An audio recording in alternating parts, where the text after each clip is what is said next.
everybody, and thanks for joining us for another week of the Rec Poker Podcast. I'm so excited to be here as your host. My name's Jim Reed. I'm Bluff Servini in the home game and at Rec Poker Jim on Twitter.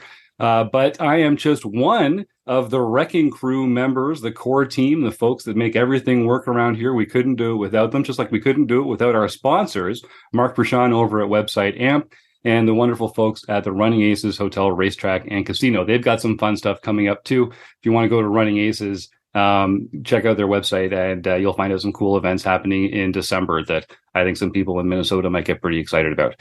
And if you're excited about that kind of thing, I know you know what Rec Poker is all about. We're a group of very enthusiastic, amateur, recreational poker players. We love the game. We love learning the game. We love learning from each other's mistakes. And so we share our pain with each other. We study together. We learn together. We celebrate together. We commiserate each other with each other. We do it all at rec.poker. And you can go and get a free account right now. All it takes is an email address and a smile.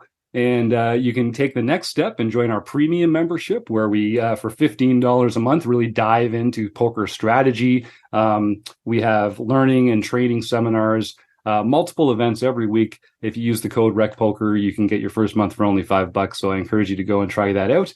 You'll be learning with members of the Wrecking Crew. Like I said, I'm one of the Wrecking Crew members, but I'm just the guy they put in front of the mic on Mondays. You can go to rec.poker/crew to find out about me and all the rest of the wonderful folks here that make the magic happen. But you're going to meet a few of them right now, so you can just listen on up. Well, I'll spare you my pain from Sunday, but it was a painful Sunday, and I'm Chris Jones. You can find me 5B5 on Twitter or 5x5 in the Poker Stars home game. And I am John Somsky. I am Poker Geekerman everywhere.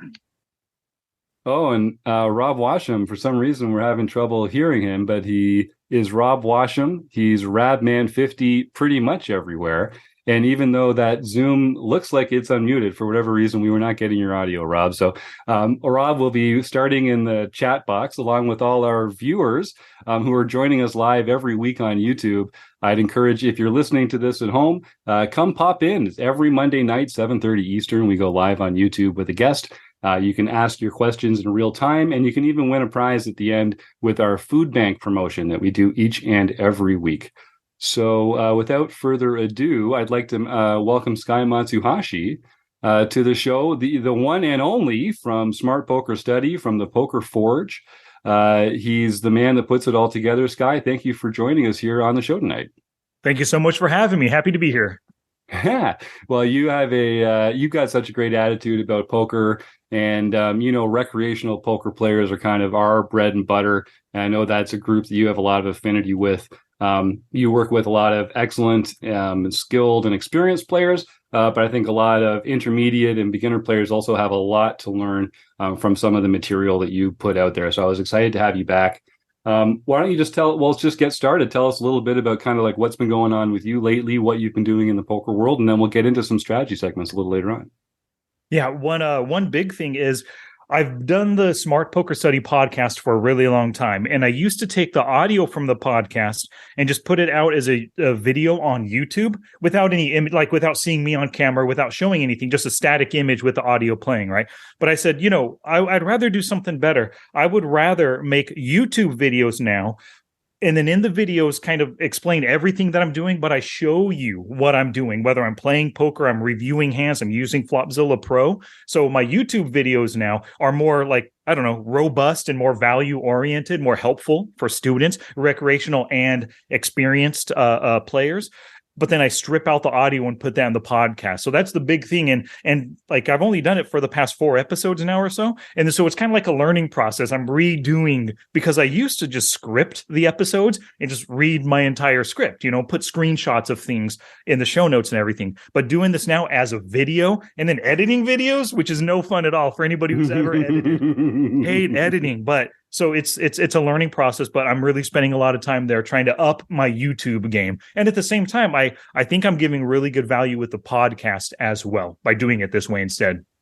Yeah, I bet. I mean, I think a lot of people out there have that kind of visual interface. They kind of appreciate that visual element when they're learning. I know I do. Has that changed the way that you approach the subject matter of your podcast? Yes, it does, without a doubt. I'm trying to be more like well, in the videos, I try to get right to the point. In a podcast, because people are listening while they're walking their dog, mowing the lawn, or whatever, you can be kind of like more nonchalant and get to the point 1 or 2 minutes in, right? But in a video on YouTube, you got to boom, get right to it, because you got to deliver value right away. Because if they don't see value in the first 10 or 15 seconds, they click out of there super quick, right? So I need to start hitting them right away with what they're going to learn and start teaching right away. And so that's kind of, I think it's made me a stronger coach in some ways, right there. Just trying to deliver value as quick as I can instead of rambling on, which I tend to do sometimes. Yeah, you and me both, brother. We got a comment in the chat here from Jack LaRue saying, I love your YouTube update. So obviously it's striking a chord already with, and Jack's just the kind of guy that you want to have on your side when it comes to that sort of thing. So I'm glad to hear that. And I'm not at all surprised. Yeah, me too. Thanks, Jack. So talk to me a little bit about that process of video creation and editing. I get the sense it takes more work, it takes more time, it probably takes more planning a little bit. Can you tell me a little bit kind of how, like, I don't know, do you have a sense of like how long it takes per video or that kind of thing? Talk a little bit about that production process.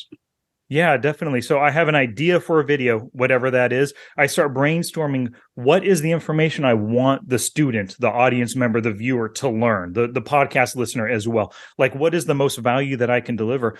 And, just like when you teach anything, you got to start with like, what is the deal? What's the problem? What's the issue? What are we trying to solve with these strategies? So you get into the problem first, and then you get into the solutions to that problem. Or maybe it's like teaching them a new strategy to make money. Well, you outline like a scenario that is common that we all experience, and then we get into here's what you can do in those situations, right? So I start with an idea, then I just start brainstorming, and I often either do an Excel-based learning where I have everything typed out in Excel, and we're just going down the Excel spreadsheet, or I create like a PowerPoint presentation of slides with, things pop up, boom, boom, boom, words and images and stuff, and just give a presentation. But either way, it's kind of like a presentation where I'm looking at the camera. I imagine the camera is my audience. They're looking at me. I'm teaching in a classroom is basically how I treat it.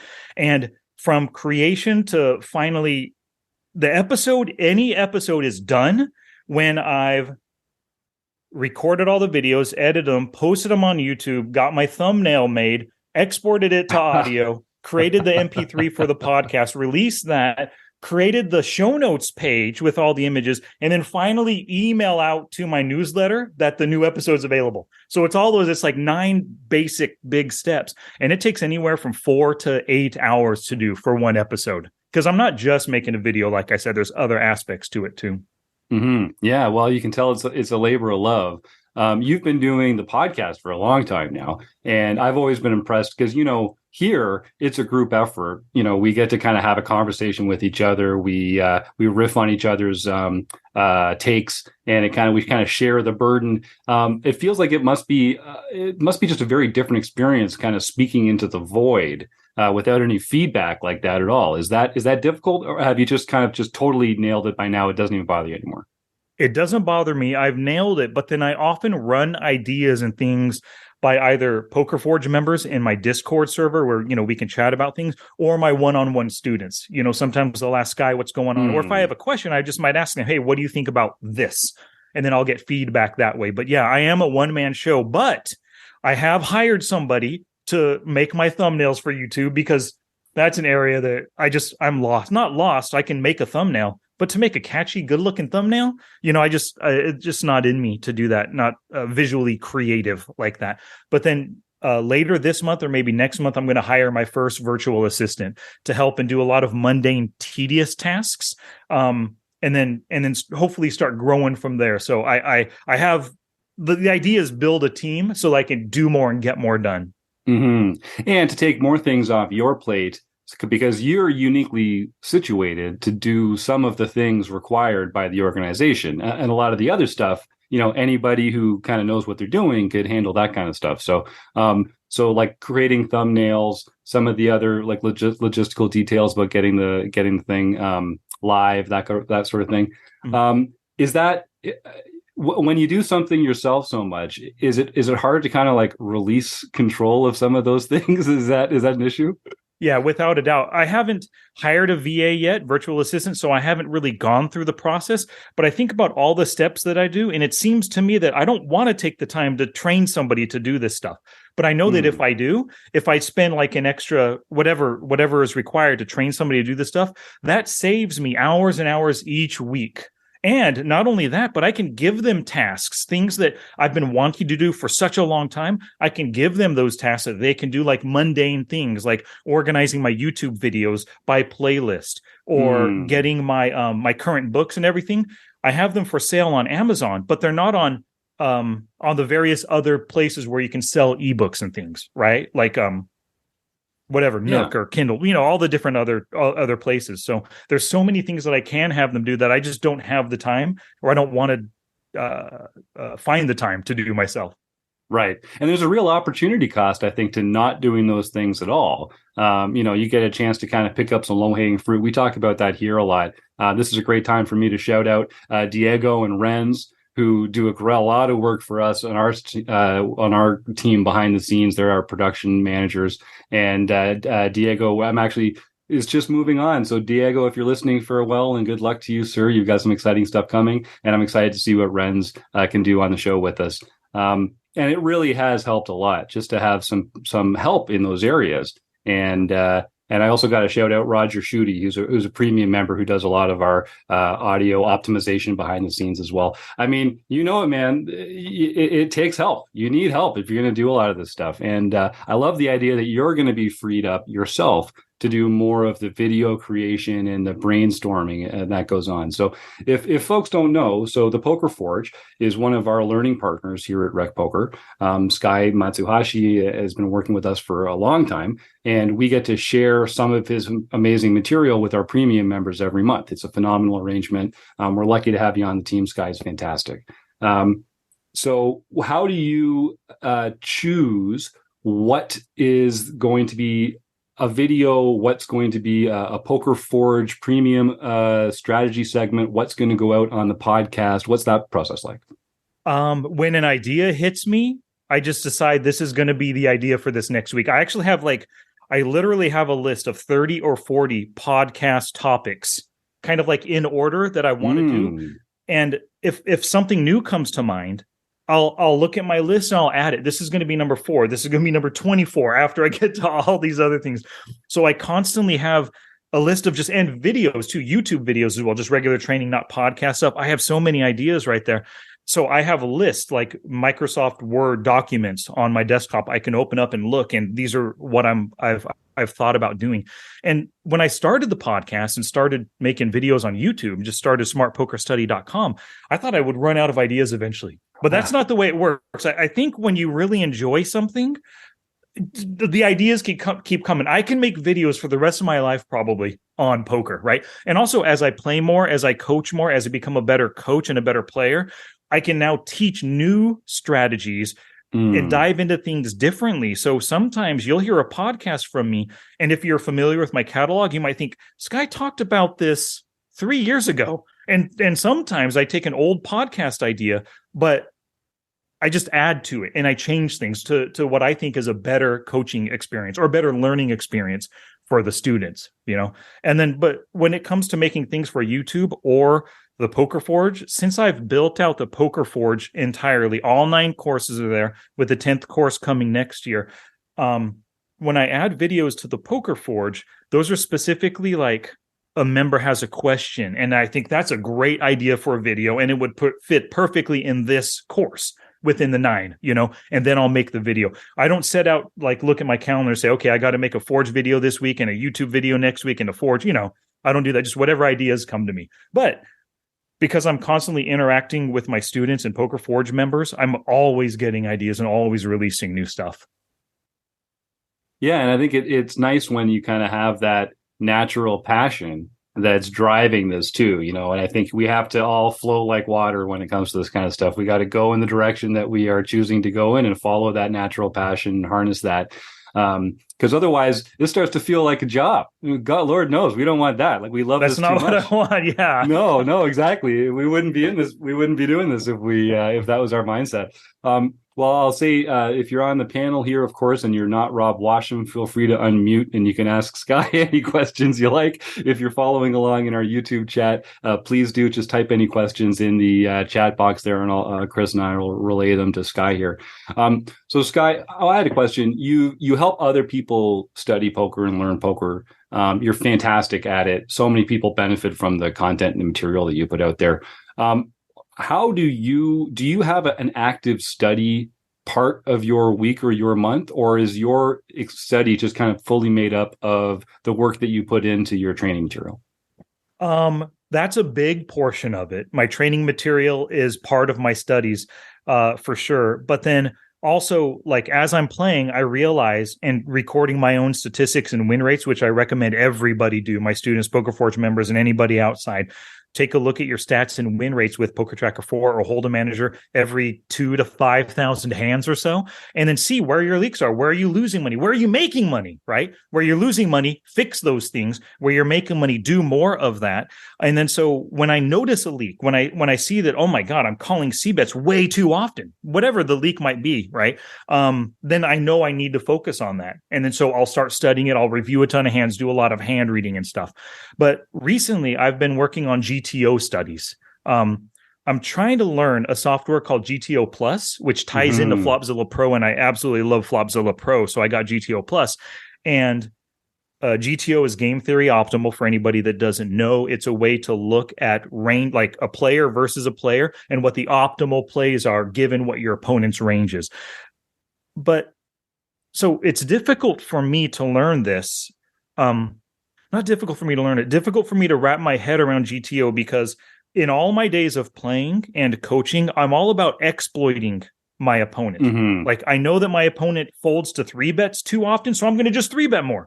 I don't care what game theory optimal mathematics says. He folds, I 3-bet, right? He folds on the turn, I bet the turn. Like that. So, but game theory optimal is just a totally new way to look at poker. And I'm trying to learn, for one thing, wrap my head around GTO, but then also try to figure out how can GTO studies help me exploit my opponents more.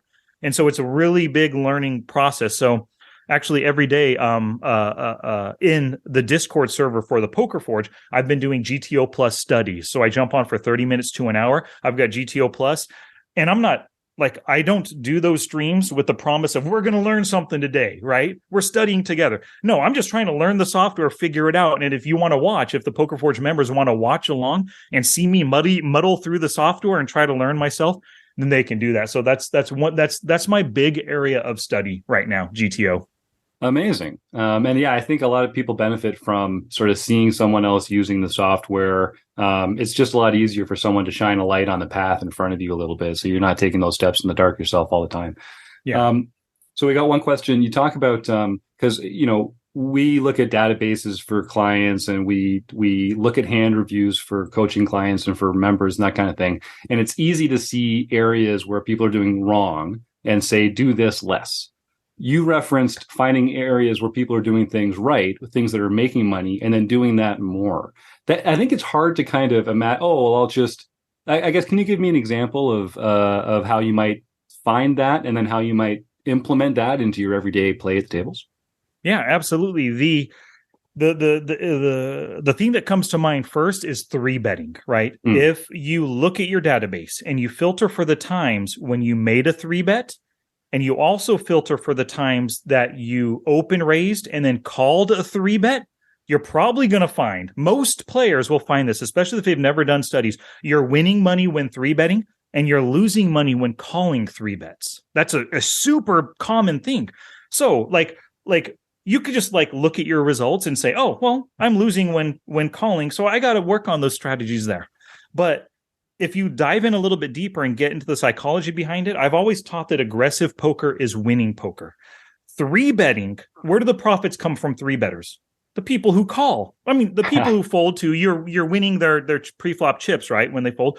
But the profits coming from those callers. You're losing money when calling 3-bets. Where's that money going? To the 3-better. Right. So if you dive in and look at it like as a big picture thing, 3-betting is way better than calling 3-bets. So as a general strategy, 3-bet more often, call 3-bets less.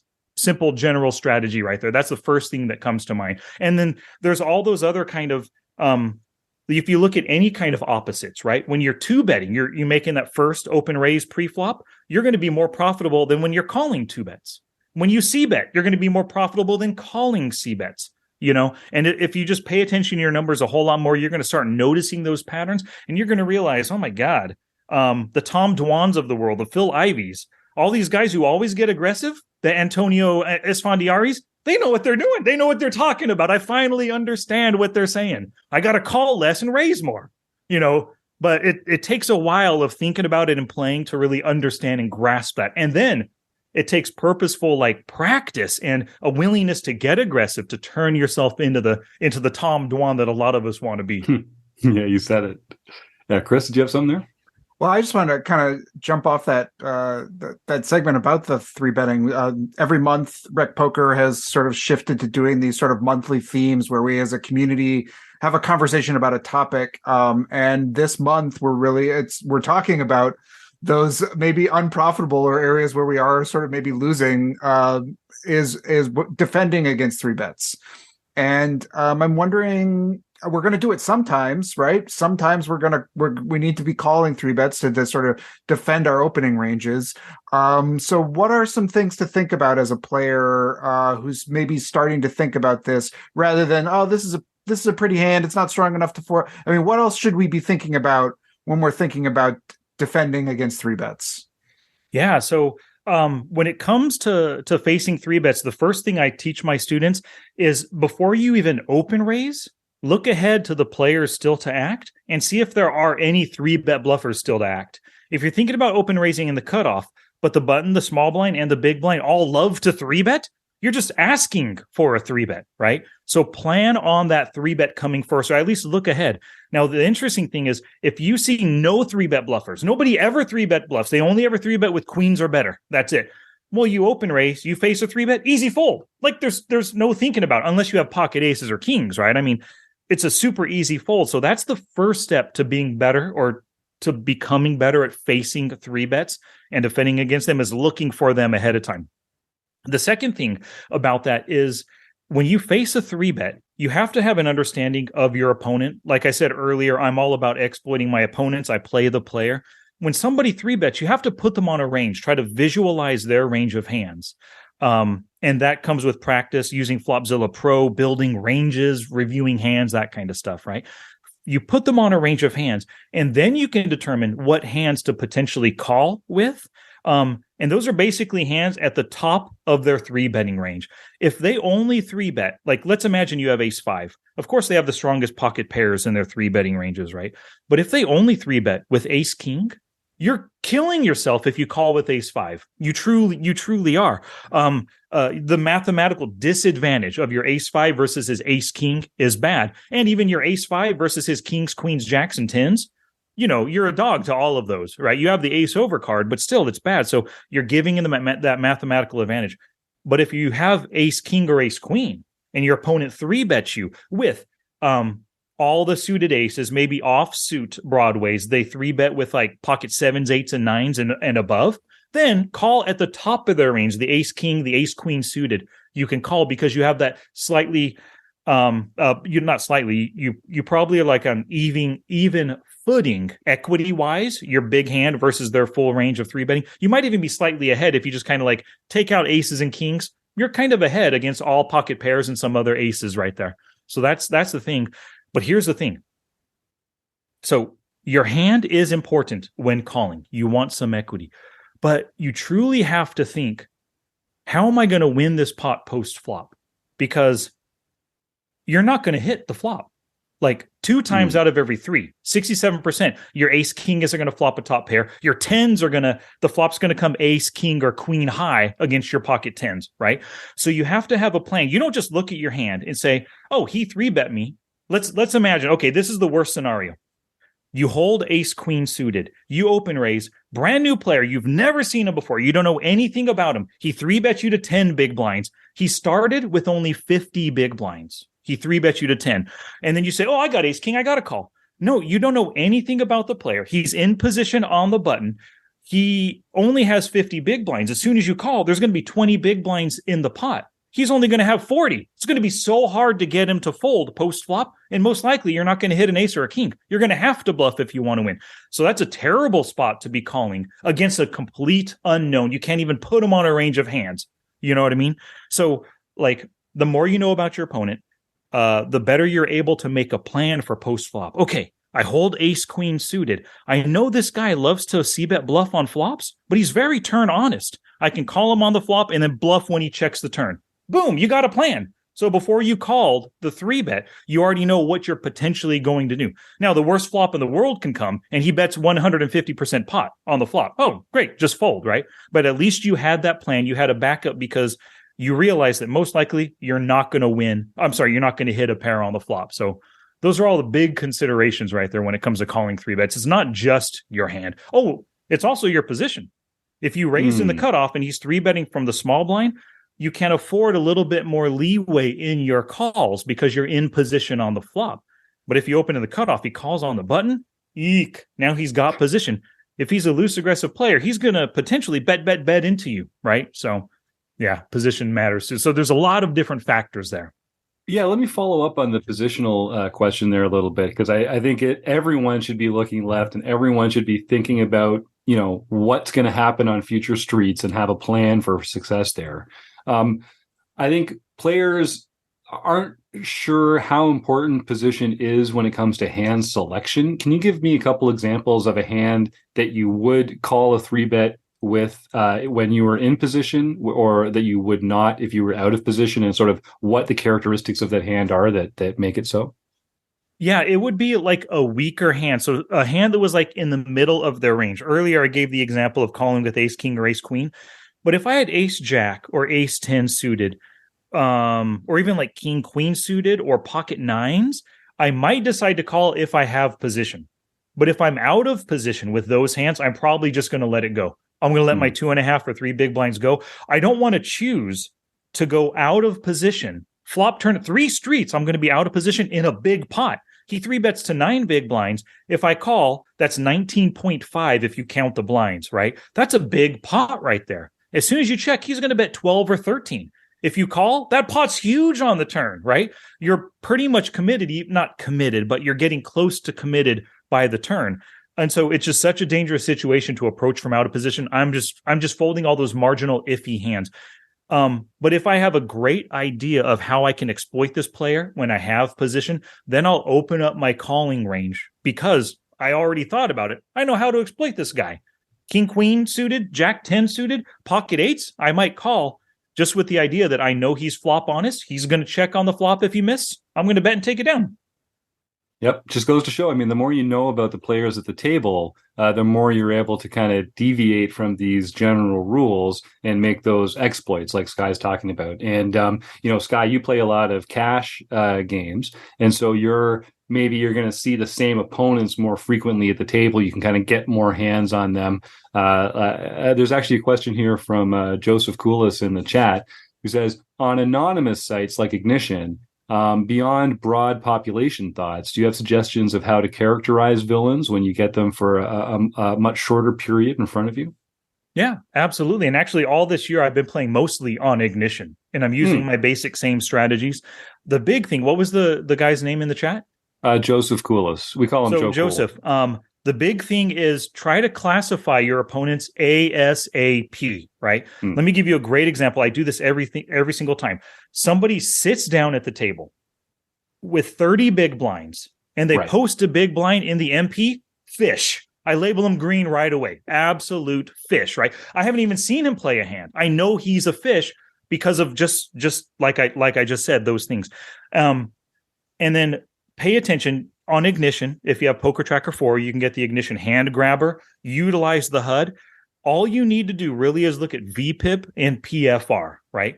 So VPIP is voluntarily put money in the pot, PFR is pre-flop raise. If that gap between the two is bigger than their PFR, like let's just take a good example, 30/5.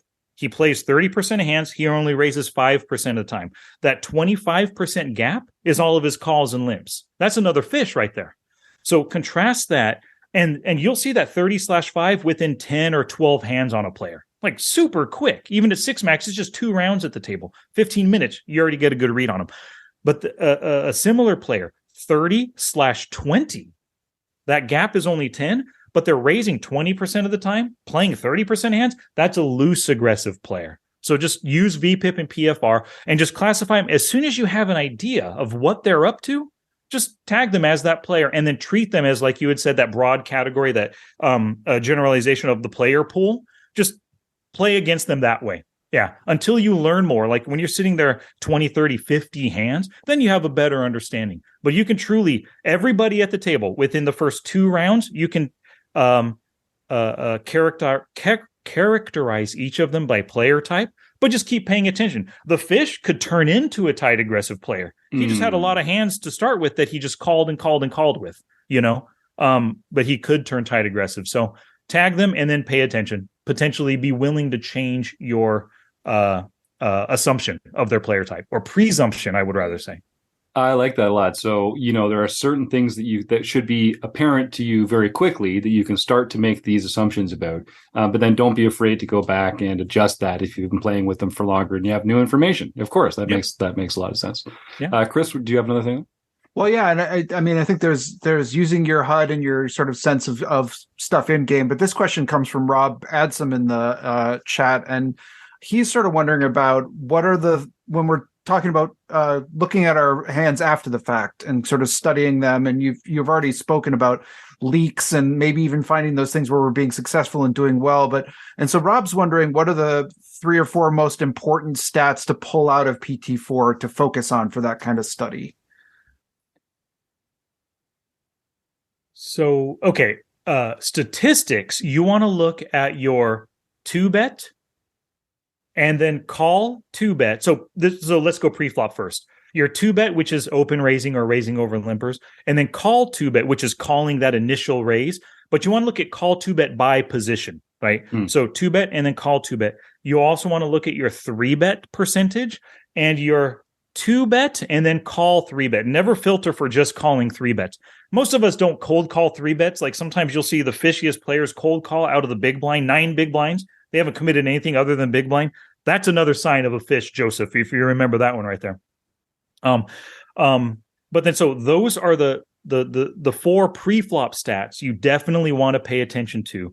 And when you see anything that just seems high, like imagine whatever your statistic is, imagine you saw a player at the table with that same stat. What does that say about the player? If you look at those stats and imagine that was Bob in seat 1, and then you say, oh my God, that guy's a fish. Look at those stats. You're a fish, right? Those are your stats. You're a fish. So you can use your understanding of exploiting other players and what HUD stats mean to just characterize yourself. Look at those. And then now you know a general area of study and of purposeful like practice and study that you can do to not be so fishy. Post flop, you want to look at your c-bet flop turn river, your fold to flop turn and river c-bet. Also look at your call river statistic right there, because that's kind of important. Oh, I'm sorry, not call river statistic. 1 at showdown when calling river. That's an important one. If you're winning at showdown after calling, and I have some students who win after calling on rivers just 10 or 30% of the time, that's not enough. You're losing a ton of money if you're winning only 10 or 30%, right? When you call at the final street, when the pot's the biggest, most chips at risk with your call right there. So those are statistics. Now, for win rates, you want to look for all of those statistics I just mentioned, filter for those within Poker Tracker 4 to see what your win rate is when you make that play. So, for example, calling 2-bets, right?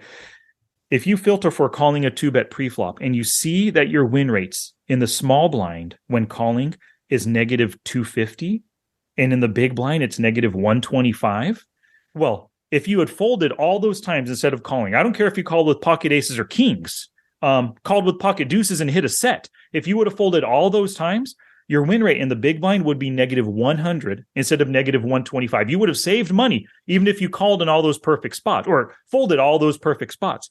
If you folded every small blind, you'd be at negative 50, but you're at negative 250. You 5x'd your folding all hands losses by calling, right? So look at anything negative and red when it comes to filtering win rates, and anything big and ugly, -200, -500. I have a student who, when he 2-bets and then calls 3-bets, he was at -766 big Wow. blinds per 100 hands. Something That's like expensive. close. Yeah, it's expensive. So that means every time he calls, on average, he's losing 7.66 big blinds.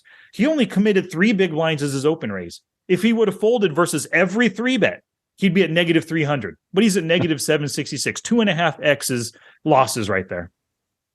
That's amazing. Those are great stats. I'm sure Captain Walleye is going to appreciate that. Jack Burke, another fantastic premium member, says, I'd love to hear any comments about 66 days of hand reading. And let me just say right off the bat, this is one of my favorite pieces of poker content that anyone has ever created. Almost every single coaching client that I get, it starts with, okay, have you started Sky Matsuhashi's 66 days of hand reading? It's such a great way for people to play along with you as you use Flopzilla to kind of break down their ranges. And it's the skill that I think benefits players of this wonderful game more than maybe any other skill. Just this ability of street by street decision making, narrowing the range of hands that people can have. Do you often get this kind of amazing feedback about that program, that collection of videos? Is it have you done anything else that you feel like is in its same level of adoration in the poker world? Like talk a little bit about that series and why it's so amazingly popular and helpful. Yeah, people do seem to like it. I looking at the viewership numbers, they don't go through all 66 because that's a lot of videos to be watching, of me doing one different hand that got to showdown and doing the full hand reading exercise every single day. And I did it for 66 days and I absolutely loved doing it. It's the number one best single 66 days of the same activity over and over again. But it's the single best thing I've ever done for my poker game. It developed my skills as a coach and everything. I absolutely loved it. And so I created that, I can't remember, 4 or 5 years ago or whatever the dates on the videos are on YouTube. But I loved it. And yeah, I've gotten so much good feedback about it. And people really enjoyed going through those videos with me. Like I said, I don't think they go through all 66, but I highly recommend, like if you like video 1 or 2, please go ahead, keep watching. But the thing is, I highly recommend, don't just watch the video, right? You're going to see me going through a hand. Pause the video, open up Flopzilla Pro, and go along with me. Imagine you or me. Like in those hand, I might have been Frisky Misky or my other screen name, Wacky Wan, right? Whatever it was. Imagine you're Frisky Misky or Wacky Wan. That opponent in seat 1, that's your opponent. Like you play against him. Don't build the range that I build the range that you would give that opponent if you were actually playing with him. So watching the videos is great, but one thing I like to say is do as you consume. If you watch somebody do a Poker Tracker 4 video, a Flopzilla Pro video, a GTO Plus video, open up the software if you have access to it on your computer and do it along with the person. You're going to learn so much more when you do that.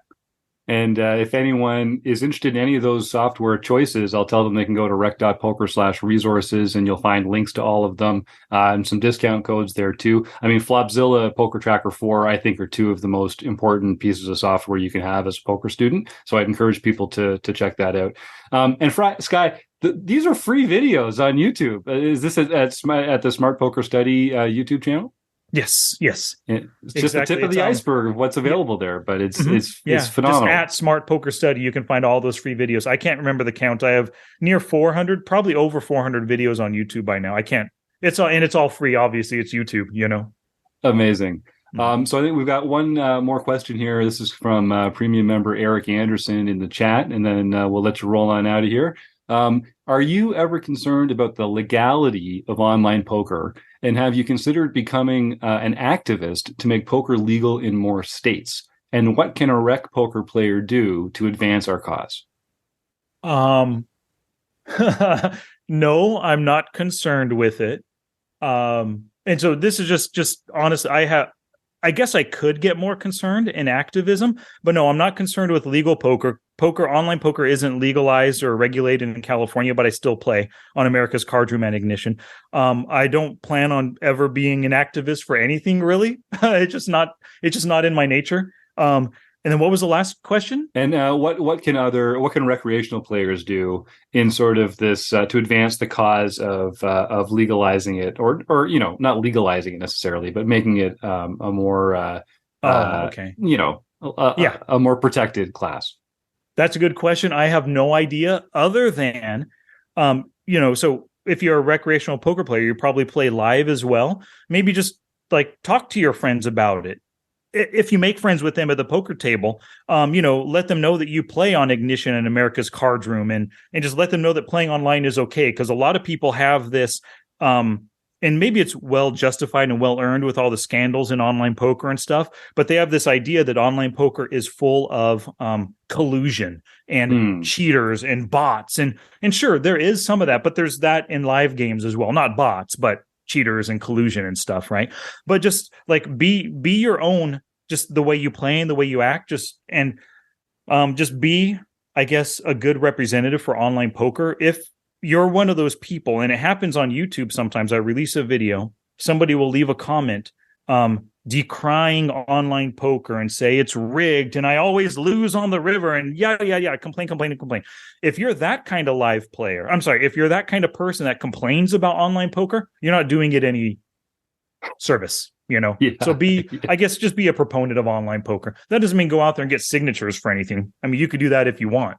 That's just not me. I'm not into activism, but just be positive about online poker if you like it, I guess. Yeah. Rob made a comment here that he always watches along with your hand reading videos with a hand pulled from his own PT4. And that seems like just a great way to do it. Sky, you're a proponent for active study, so it's no surprise. I mean, we're big believers in that too. We try and make people talk through their action. We have a discourse about the material. It activates a different part of your brain when you're actively studying as opposed to just watching along. So I guess is that it? How did you decide that was such a crucial part of your own coaching method? Because so much of what you do is around, it's not necessarily the Socratic method, but it's about having the people kind of like do the work themselves and building those synapses. Did that just come naturally to you, or was it just become evident through your coaching career? It became evident as I was trying to learn poker and train myself before I ever created anything. Because like, if you look at any of the old books, I mean, they're teaching strategies and stuff, but nobody tells you how to study or how to practice or how to go through your Poker Tracker 4 database. There was hardly any videos on how to use Poker Stove at the time when I was learning back in 03 and 04, And then so I just eventually learned that just by trial and error for myself, right? I would read an entire book, Sklansky's book on, I can't remember, the various Sklansky books. I would read it all in 5 days and I wouldn't learn anything. My results weren't improving. My strategies weren't improving. I didn't feel like I was doing anything. And just something suddenly clicked in my head. I've been a teacher for a good part of my life. I started off being an SAT math teacher in college, like a classroom teacher, but then one-on-one teaching. And I just realized that drilling and purposefully practicing on certain math topics over and over again is how you learn. After college, I went to Japan and taught English for a year and a half. And in there, when you're teaching people how to speak English, and I wasn't allowed to speak Japanese, I couldn't say anything in Japanese to help them understand concepts. I was required just to speak in English.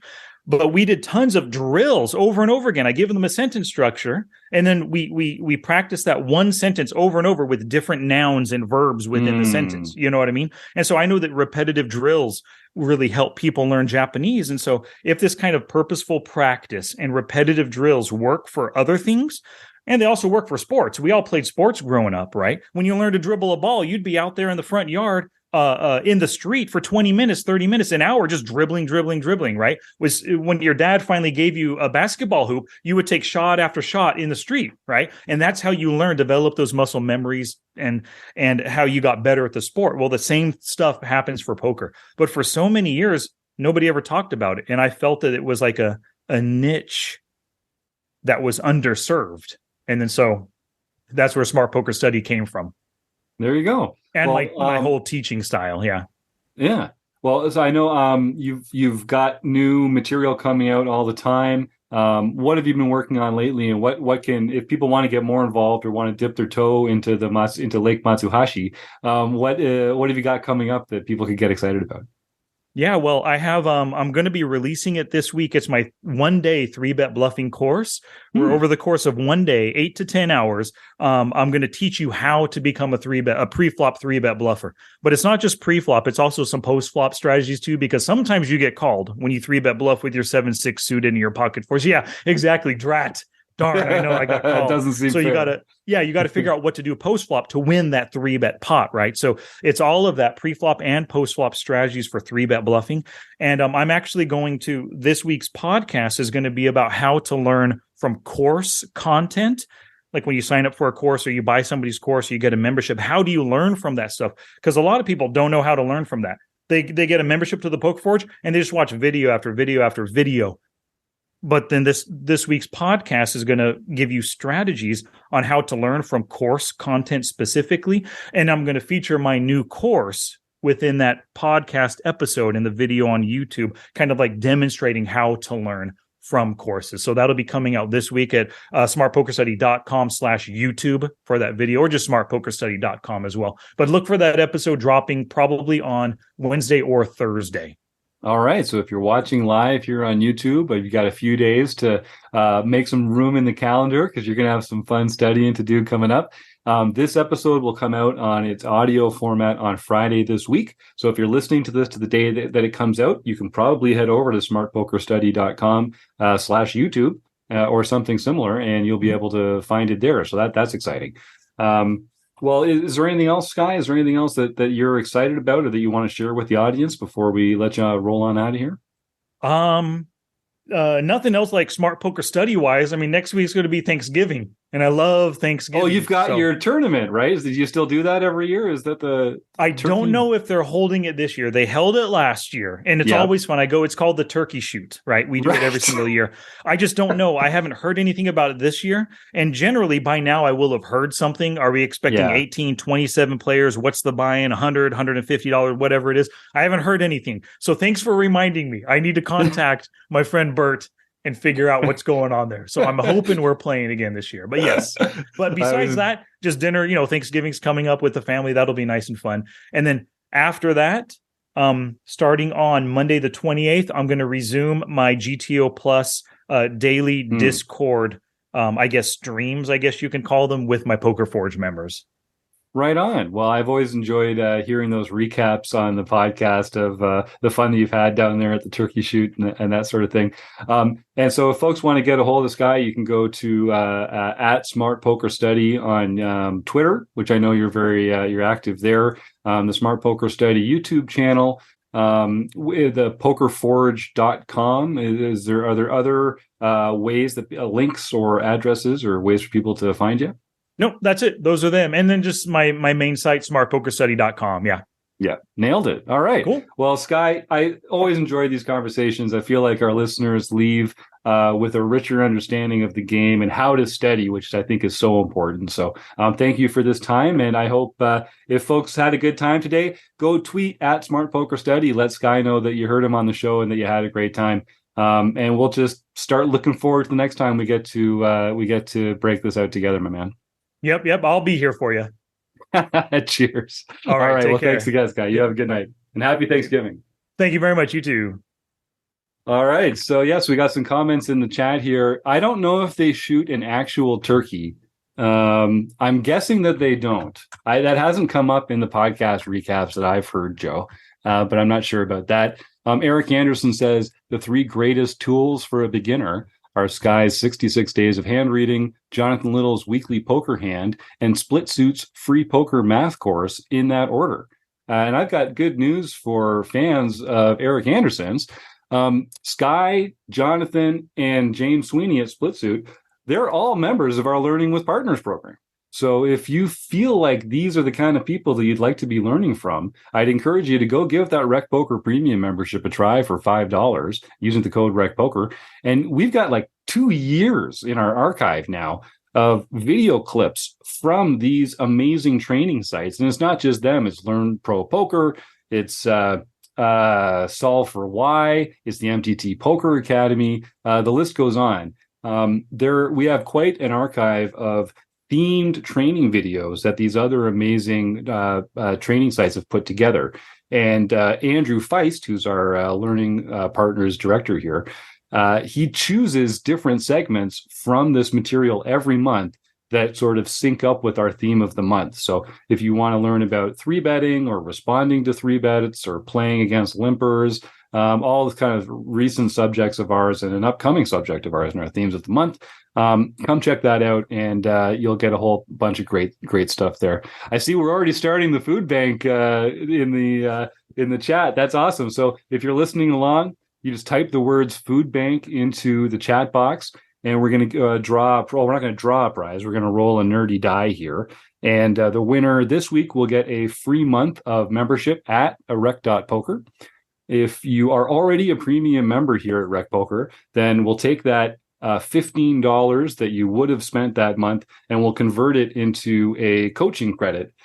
You can get help from anyone on the wrecking crew, myself, Chris. I know John and Rob always have their ears open. Tim Fritz, Keith Brandt, Kim Kilroy. We've got a host of folks on the wrecking crew that love working with poker players. And Taylor Moss, who's been on a tear lately too. Just yes, a tear. It's quite a lot of big success. You've had a good hit recently. Keith had the best score of his lifetime a few weeks ago, which is amazing. Taylor's been kicking butt. And it's not just the Wrecking Crew members. Like Colin Anderson had a really nice score recently. Yeah. Some other premium members are tearing it up.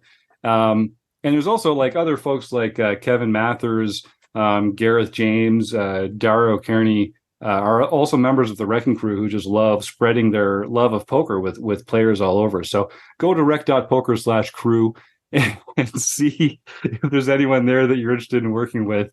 I'm glad to see that Phil's telling me that I'm number one right now. And I know exactly how you're doing that, Phil. I can visualize the way that you're telling me that I'm number one. So thank you for that.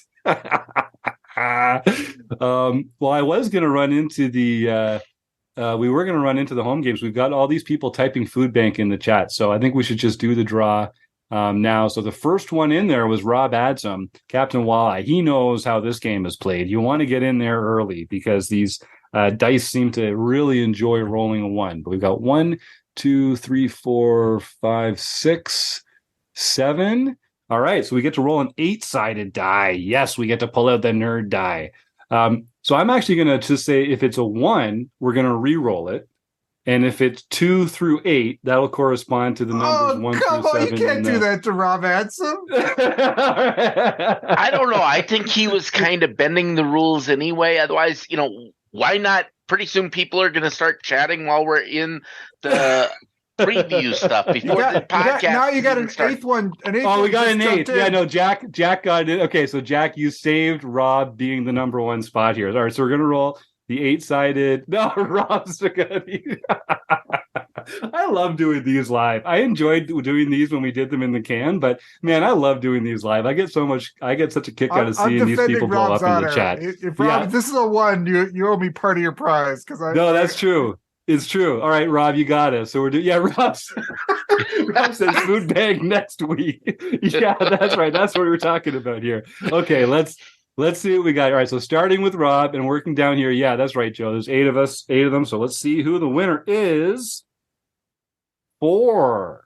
All right, so Rob was 1, 2, 3. It's Jack LaRue.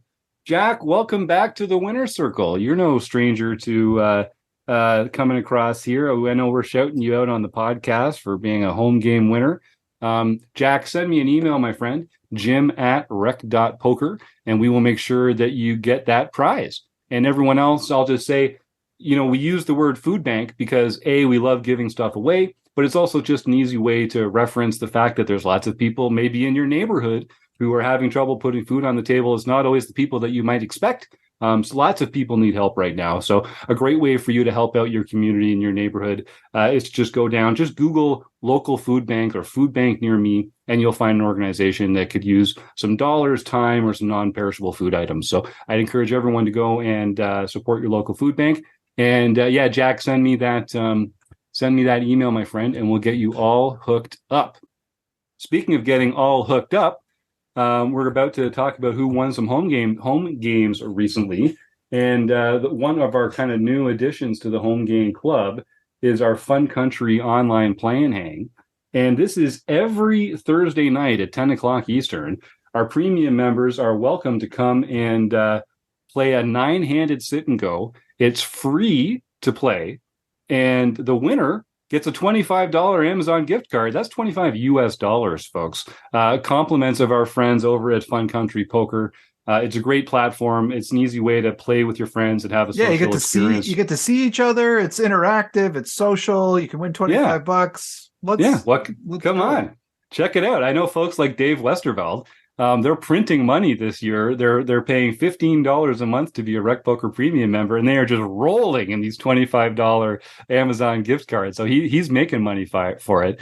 Phil Razor says he's been bamboozled again. Yeah, that's right. Yeah, Phil, send me that screenshot. I don't want to have to get Joey Ingram back on the show talking about the newest scandal in streaming, in poker streaming.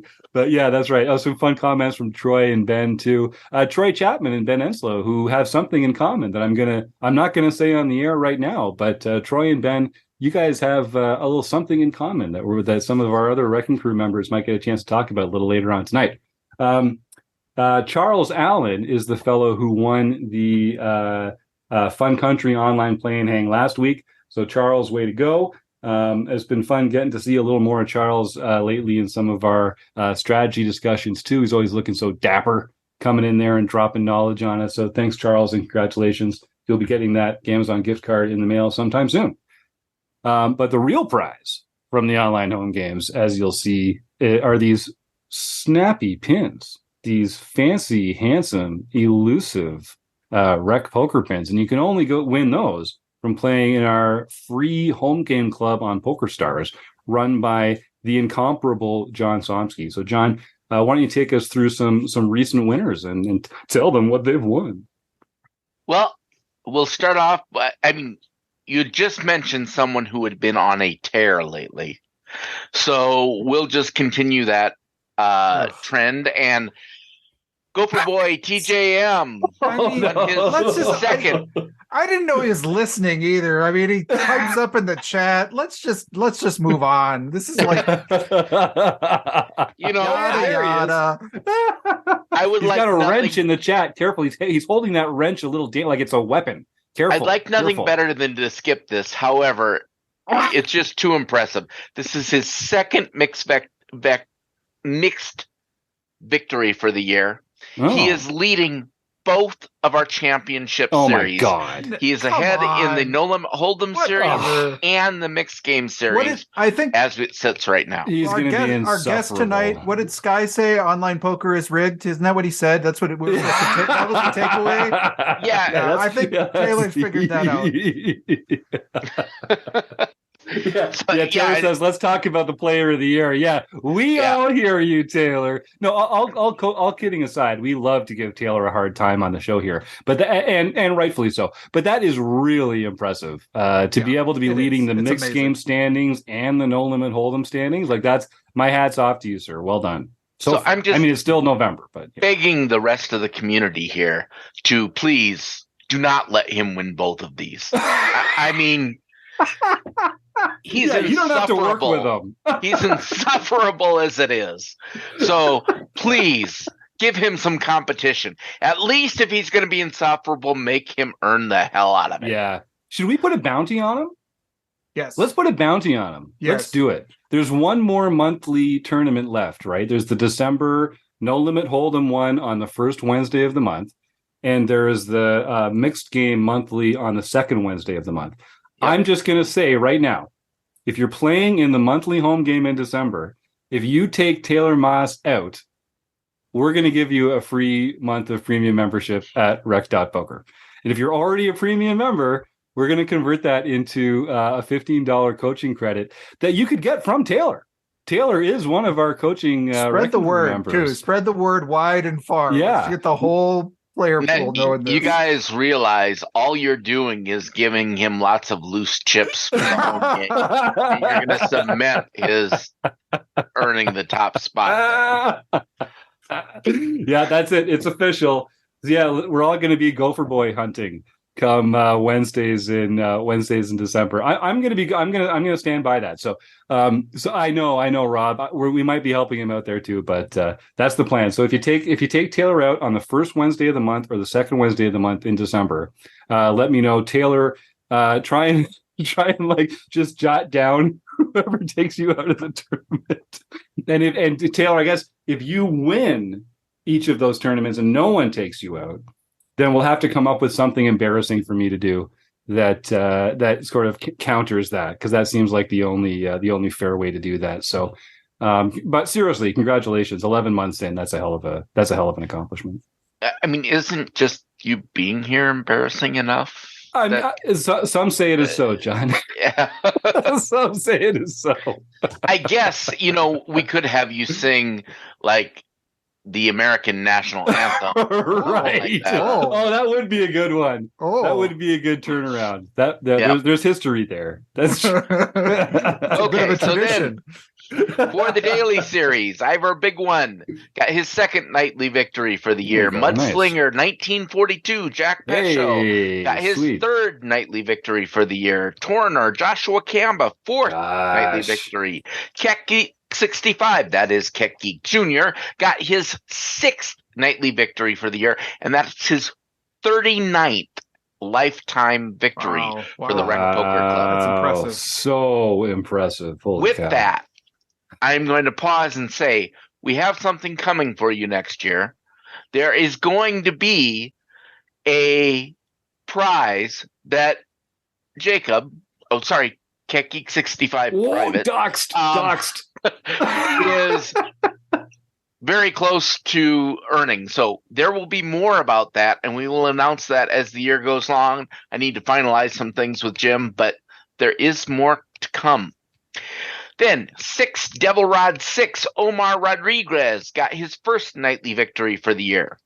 Stewie 13, Stuart Carriage, got his second daily mixed victory for the year. Evil Roy CBA, David Westerveld won the 8 a.m. international tournament, and all he does is Charles win. Ammon won the 2 p.m. for his second victory for the year. Now then, KB won the LPP event, so he should contact Jim at Rec.Poker for his free month at Learn Pro Poker. That's right. I'm just going to say, Doug, you are in for a treat. Send me that email, Jim at Rec.Poker. There's a lot of great stuff happening over at Learn Pro Poker that you will enjoy, because as John points out, everyone who wins are again, these home games are free, people. They're free. We have them. There's 10 a week. If you win the one that we have on Sunday, that's the Learn Pro Poker Sunday home game. It's just as free. It's just as fun. It's at 9 p.m. Eastern, just like all the other nightly home games. We have some earlier ones on Saturday for our international guests. But you can win a free month at Learn Pro Poker, and it's really valuable. They do amazing stuff there. So now then, KB, I might have just doxed you if your name's private. Sorry about that. But send me that email, Jim at Rec.Poker. I know who you are. And we'll get you that prize. So I'm excited for that. That's going to be awesome. I wish Rob could join the conversation here, because he's got some exciting news too. Rob, you want to try? No. Hey, we got him. I took off my headset. I'm using the microphone on my computer now. There you go. So that must be the issue. That's it. So exciting news. If folks are watching live, if folks are watching live, they'll be able to join us this Wednesday. Okay. Yes, this Wednesday we have Dara O'Carney and Barry Carter joining the book study.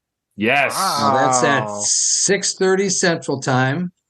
And if you're a premium member, you can join and ask questions of your own. We do have a few questions already submitted by some of our members, so we have a list of questions that we're going to ask them about the book Endgame Poker Strategy.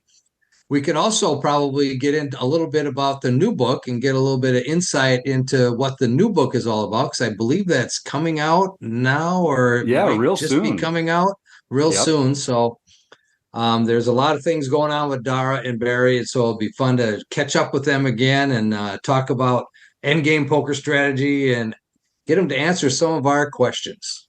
It's going to be great, and I think we always do this when we do the book study. At the end of the sessions, we have a Q&A, a live Q&A with the author, and it honestly it runs like a coaching session.